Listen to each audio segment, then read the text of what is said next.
Hi people, it's me Anja. Welcome back to my channel. Today's video features my favorite magical realism books. I feel like magical realism is a very underrated genre. I know I say the word underrated a lot, but in this sense I truly mean it. I feel like people don't really read a lot of magical realism, or maybe they don't realize that they read any at all. So for those who don't know what magical realism is, it's like contemporary with a little bit of magic thrown in, so it's not quite fantasy yet. It's kind of like the line between contemporary and fantasy, or like fantasy in another genre. So I don't know if that makes any sense, but basically all these books are great and I would totally recommend them. And the first book on this list is called Bone Gap, written by Laura Ruby. This is set in a city called Bone Gap where people regularly disappear, and it follows Finn. And when Rosa, who's young and beautiful, disappears, Finn believes that she's been kidnapped. And even though nobody believes him, because they search for Rosa, they search for her kidnapper, and they can't find anything, so nobody believes Finn. And also nobody believes Finn because people often disappear from Finn's life, so they think, oh, it's just another thing again, it's not that big of a deal.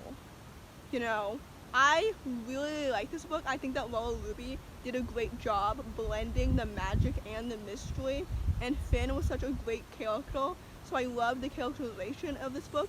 I love the plot. I love everything about it, the atmosphere. I remember really being immersed into the atmosphere of the story, and it was truly so good, and I just really like this book. So next book on this list is called Spellbook of the Lost and Found, written by Moira Fowley-Doyle. This follows Olive and her best friend Ruby, and when they start to lose things, they stumble upon this ancient spell book that has magical spells in it to conjure back their lost items. And things don't really go according to plan. I really like this book. I thought that it was so good. This was my introduction to Moira's world building and plot and great characterization, and this book truly introduced me to what a wonderful writer she is. She writes a story that's so well written because it really immerses you into the story, and you imagine that you are living this story through these characters, and you want it to be happening to you, but you also simultaneously don't. So it was just a wonderful story. I feel like I'm doing a terrible job selling it, but it's truly so great, and it's just so good. The next book on this list is called Winterwood, written by Shea Earnshaw, and it follows a young witch who's determined to unravel the secrets of this boy when he emerges from the magical woods, because he's believed to be missing. So that's fun and dandy. This book was so good. I read it right before isolation started, so the beginning of March, late February, something like that. I'll link the recent read video in the description below. This book is so good. I really liked Shea's blend of the magic, but also her atmospheric world building was so good. I was just swept away into this world with these characters, and it was just done so well, and it was a plot that I didn't see coming.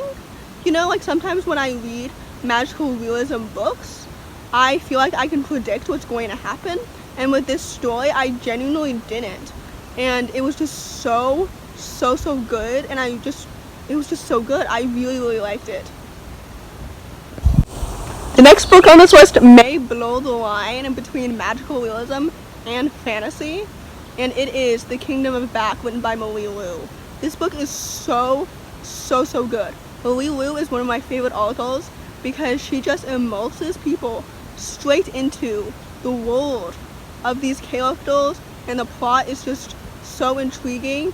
And basically, Kingdom of Back follows Mozart's sister, who will do anything to make history remember her.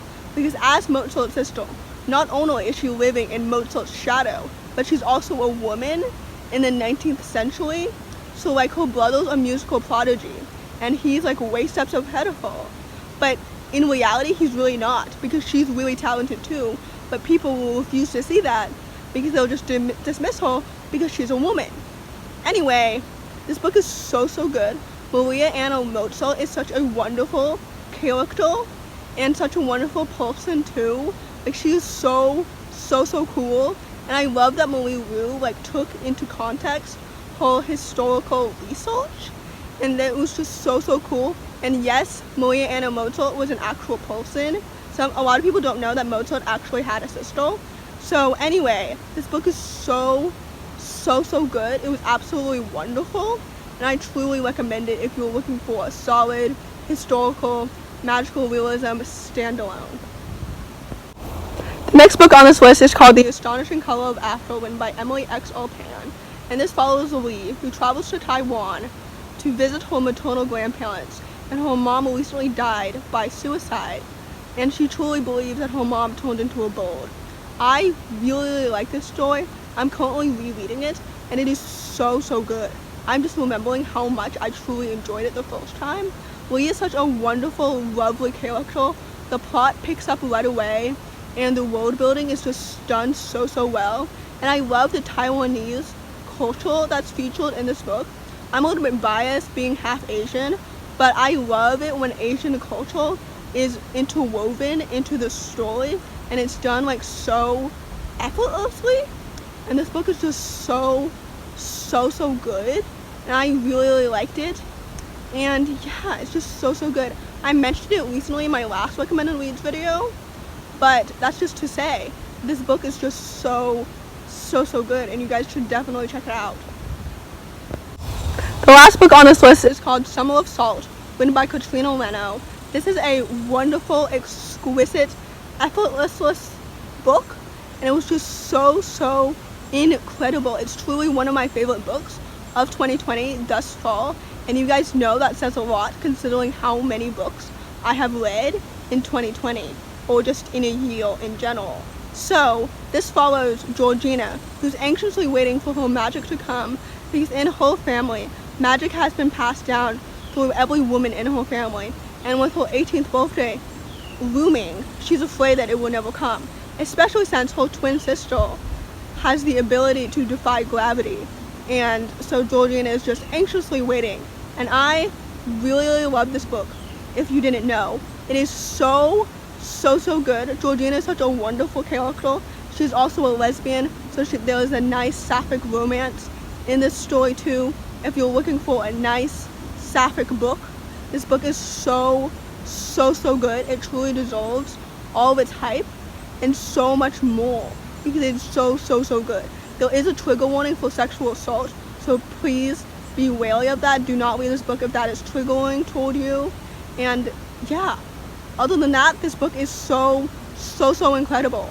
So in conclusion, if I've mentioned any of these books previously on my channel, all of those videos will be in the description below. If you enjoy this video, please don't forget to give it a big thumbs up.